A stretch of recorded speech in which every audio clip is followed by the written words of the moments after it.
अभी हमारे साथ में मौजूद है प्रभाग क्रमांक 24 ब के बीजेपी उम्मीदवार अरुण हारोड़े जी। आइए उनसे सीधा जानते हैं कि इस बार वो जो चुनाव होने जा रहे हैं उसमें पहली बार जो है बतौर उम्मीदवार ये खड़े हुए, नामांकन उन्होंने अपना दाखिल किया हुआ है। और ऐसे में जो स्थिति ऐसी होगी कि पहली बार वो अगर यहाँ पे एज ए नगर सेवक वो अपनी उम्मीदवारी लड़ने जा रहे हैं, तो किस तरह का उनको एक्सपीरियंस है या नहीं, इस बार में हम उनसे सीधा बातचीत करते हैं। सबसे पहले आपको बहुत बहुत शुभकामनाएं कि आपको पहली बार आप ये नगर सेवक का चुनाव आप लड़ने जा रहे हैं।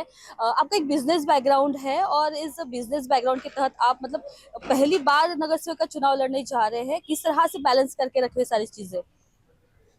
नमस्कार, मैं अरुण नामदेवराव हारोड़े, भारतीय जनता पार्टी प्रभाग 24 ब के प्रत्याशी।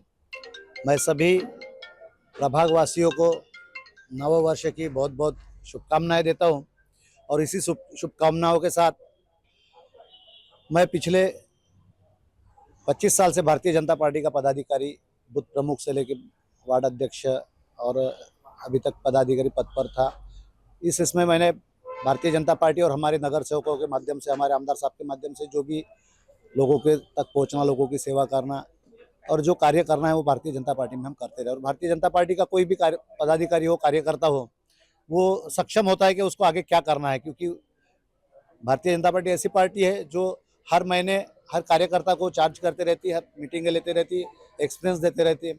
खाली इलेक्शन आया और इलेक्शन के समय ही वर्क कर रहे ऐसा नहीं रहता, तो उसकी हमें आदत है। और जैसे आपने पूछे कि आने वाले आप चुनाव के बाद में आप क्या विजन है आपका, तो देखिए हमारा व्यापारिक क्षेत्र में अच्छी पकड़ है, व्यापार तो कर रहे। एक छोटे से व्यापार से हमने उस व्यापार को बड़ा करते करते उस कड़ी को बढ़ाते गए। वैसे ही इस सामाजिक क्षेत्र में, राजनीतिक क्षेत्र में, धार्मिक क्षेत्र में काफ़ी समय से हम लोग काम कर रहे हैं। तो इसमें भी वैसे ही टीम वर्क लगाकर, खुद भी मेहनत कर हमारी जनता जनार्दन की हम सेवा करेंगे। लोगों के जो काम है, हमारे नगर सेवक, हमारे आमदार साहब, हमारे मंत्री महोदय, आदरणीय मुख्यमंत्री देवेंद्र फडणवीस जी, केंद्रीय मंत्री गडकरी साहब, इनके माध्यम से नागपुर शहर में और हमारे प्रभाग में काफ़ी सारे काम हो चुके हैं। लेकिन जो बचे हुए काम हैं उनको प्रायोरिटी देकर पहले उनको करेंगे। जैसे छोटी बड़ी हमारे डिप्टी सिग्नल में गटर लाइन की समस्या है, तो वो समस्या को सबसे पहले प्राधान्य देंगे और हमारे नेतृत्व को, हमारे नेता लोगों को उनसे फंड लाकर, कारपोरेशन से फंड लाकर वो कार्य पहले करेंगे, उसको पहले प्राधान्य देंगे डिप्टी सिग्नल के गटर लाइन का। उसी के साथ हमारे गडकरी साहब ने, हमारे मोदी जी ने, मोदी सरकार ने हमारे इस क्षेत्र में वर्ल्ड का सबसे बड़ा ब्रिज बनाया। मैडम आपको बताना चाहता हूँ, इस ब्रिज बनने के पहले यहाँ तीन रेलवे लाइन थी। नागपुर रेलवे लाइन एक ही थी, लेकिन 3 जगह फाटक रहते थे और बच्चे स्कूल कॉलेज जाते थे।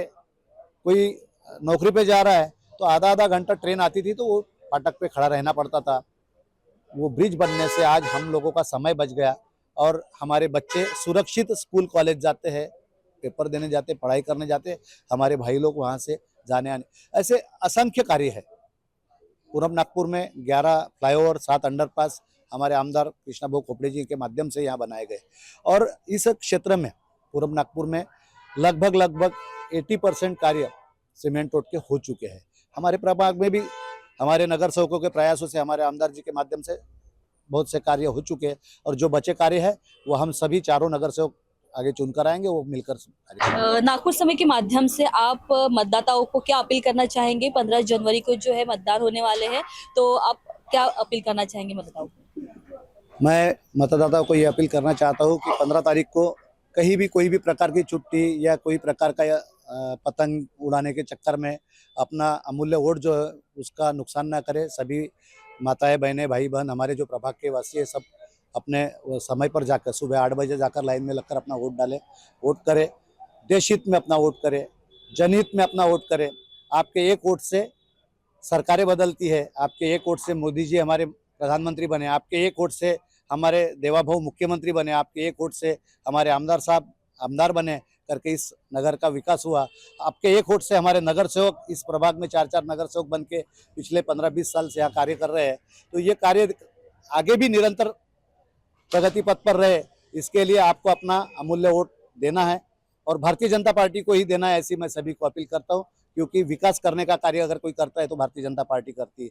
अपक्ष में हमने देखे काफ़ी सालों से, जब हमारी सत्ता नहीं थी कारपोरेशन में, तब कांग्रेस की सत्ता थी तो कितने काम हुए, क्या हुए। नलों में पानी नहीं आता था, लोग टैंकर के लिए खड़े रहते थे, दिन दिन भर अपनी मजदूरी को नहीं जाते थे, और टैंकर का पानी घर तक टैंकर नहीं पहुंचता था तो बाहर ड्रम भर के रखते थे और वहां से घर में पानी ढुलाई करते थे।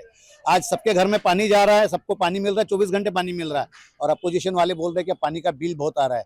अरे भैया, पानी मिलेगा तो बिल आएगा ही। आपने तो ना पानी दिए ना बिल दिए, अब बिल पे रो रहे हो और बिल का ये लेकर लोगों के बीच में जा रहे हैं। तो ऐसी अफवाहों को दूर रखते हुए, नजरअंदाज करते हुए भारतीय जनता पार्टी को चारों कैंडिडेट को ज्यादा से ज्यादा मतों से विजयी करना चाहिए। इस बार महानगर पालिका के चुनाव के मद्देनजर जो पक्ष विपक्ष के जो भी दावेदार है वो काफी ज्यादा सक्रिय हो चुके हैं, और इस सक्रियता को जो है वो जोरों शोरों से प्रचार के स्वरूप में लोगों के सामने जाकर दिखा रहे हैं। लोगों से अपील कर रहे हैं कि इस 15 जनवरी को आप अपना जो वोट है, जो अमूल्य वोट है, वो दे। और उन्होंने ये भी जनता से अपील की है कि अपना जो वोट है वो देख के, सोच के और समझ के लीजिए।